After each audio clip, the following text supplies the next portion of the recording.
Dularie? Girl, you look good. You really look good.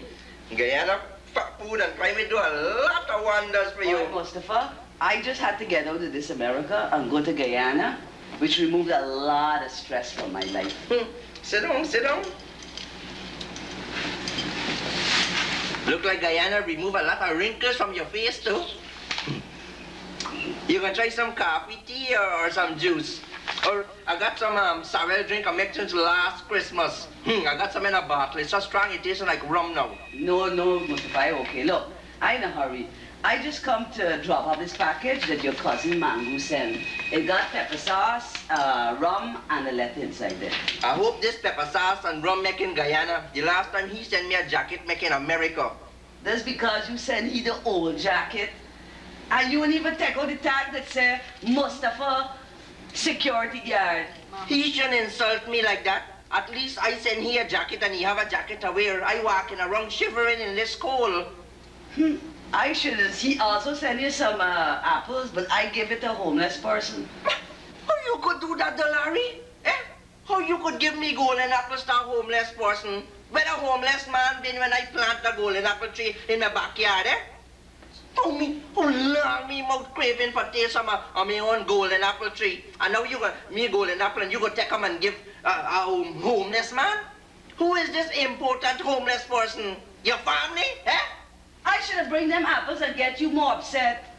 He sent you American apples. Apples you could buy anywhere in this country. Mangru gone crazy now. How he could send me American apples from Guyana? What wrong with a buy fall off track and knock his head again or what? That's because they're more cheap in Guyana. Plus, he said he wants to save you a couple dollars because you know you're always complaining about money. Well, I have every right to complain. Life for me is one big bed of thorns. Half the year out of work, and the other half searching for work. Mangru think my life is a bed of roses, but that can only happen if somebody throws some roses on my grave. Don't say that, Mustafa. Life is a big struggle, and we have to fight for it. That should have been my name. Struggle and fight, Mustafa. Not Mustafa Mohan Khanna. Mustafa, is what happened with you, boy? All your facial features change up. I wouldn't even recognize you in the street. That's because my face twists up and this false teeth don't fit too properly in my mouth. Anyway, there's no use bothering me for a date because I can't kiss with this mouth. I ain't want nothing from you, Mustafa. I just come to drop off the package from your cousin Mango. He package I insults. One of these days he gonna send me a letter bomb instead of a sympathy card. Is what happened to you, Mustafa? You were in a car accident? You live in America and you know about the trials and tribulations of Brother Mustafa? Dularie, Brother Mustafa could have been dead and buried like a dog. And you wouldn't know nothing. Not even Mangru would have known. I wish it was a car accident, but it worse than that. It was the bombing at the World Trade Center that got me looking so. You was in the building when the bomb went off? I see the thing on TV, but I didn't see you there. Where were you under the rubble? No, Kira. I wasn't in the building, but sometimes I wish I was there. At least I was going to experience one blast and everything would have been over. But it's more serious than that. Ever since the bombing, I taking blows. It's licks like peas from me from people who think I'm a Muslim, Egyptian, or some Middle Eastern foreigner. But how they could beat you? You was a born Guyanese, you ain't no Egyptian. That's what I'm telling everybody, but they won't stop busting my tail. It didn't happen to me alone. You remember the man Triloki? Triloki? Yeah, man, Triloki used to live in Richmond Hill with the 2 children. Oh, that one.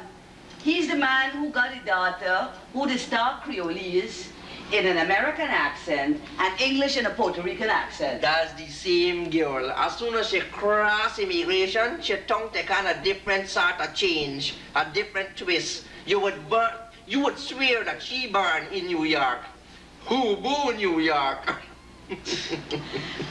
Did he used to have a son who was a graduate? Graduate? The last time I see he was thieving cars. It's the same one, but Triloki tell me he graduate. Well, I ain't surprised. Everybody in this country is a graduate. And this is the only country where graduates can read and write. But what happened to Triloki? They cut his ass too? Nobody. Police carried down he and his son to the precinct and nearly charged them as terrorists. They carried down the graduate with a curry powder tin in his hand, claiming that he got the ingredients for making chemical weapons. Anyway, let me tell you about me incidents and accidents before I get to Triloki. You know, ever since the bombing at the World Trade Center, I noticed people looking at me strangely. Everywhere I turn, people avoiding me like a leper. One day in Manhattan, I run to catch the bus. And suddenly, I see people scattering in all directions when they see me coming. Two of them run under a truck and break up their hand and foot. Two of them plunge through a glass window to get away. Up to now, they're still lying on hospital bed. Then suddenly, out of nowhere, the police appear. The next thing you know, they handcuff me and got me lying on the ground. And what happened? They beat you? Beat me? Girl, I just watch TV. And what happened to Rodney King wouldn't happen to me. I lie down quiet as a mouse and let them search me. But why they search you? You ain't a bad man for their carrying weapons. Yeah, but they said they find a weapon on me. Well, you know me. Since from Guyana, I just walk with a roti in my back pocket for lunch. But when they see the roti, they seal off the whole area in Manhattan and send for the bomb squad. Is an Indian man from a nearby restaurant had to come over and tell them that what I had in my back pocket was a sada roti and not plastic explosives. Anyway, I learned sense. I stopped walking around with sada roti in my back pocket. But if the police then beat you, how you get the blows? I'm coming to that now. You know that's got a mask in Brooklyn. Well, one night I'm going home late on the train with my Muslim cap on my head when 4 men surround me. One of them asked me, "You're an Egyptian Muslim?" I said, no, as a Muslim from Guyana. It's then the licking start. They start coughing and kicking me in all directions. I open my mouth to cry out and my fast teeth shoot out and skid across the floor. To this day, I don't know where the teeth gone. And I bring the teeth from Guyana. And nobody didn't help you? The conductor didn't do anything? The conductor, after I take my licking for a full 10 minutes, he tell the men if they don't leave the train at the next stop, he will call the cops to them. So what did he do? Did he send you to the hospital? Hospital? Any normal man would have take 5 or 6 weeks to recover from the beating. But I does work with a Jew. So early next morning, I had to crawl to work. Couple days after, I in the train again with a new set of false teeth in my mouth. I sit down relaxing. When I noticed these 4 graduates in a corner watching me, I said, uh-oh. It looked like trouble even before my new false teeth get a chance to settle on my gum. Eventually, one of the graduates come over and asked me if I was a Muslim. And you tell them you is a Muslim. You think I'm stupid? I learned sense from the first beating. The only man who I got tell is a Muslim is Muhammad, on whom be peace, nobody else. Anyway, I said no, as a Hindu. Another one said, Hindu or Muslim, all is the same. They come over again and the licks start again. They start kicking and coughing me from all anger. And it's so taking blows. Me making a song, I just taking blows. But why, Mustafa? Why you didn't shout out and alert the rest of the people on the train? Shout out? Girl, I had to borrow money from my boss, Mr. Goldberg, to buy this teeth. If I didn't open my mouth, I was going to lose it again. And I'm still paying you for this teeth. And the conductor didn't do anything? Yeah, he do something. He tell him I get enough blows to leave me alive so I could walk to the airport and return where I come from.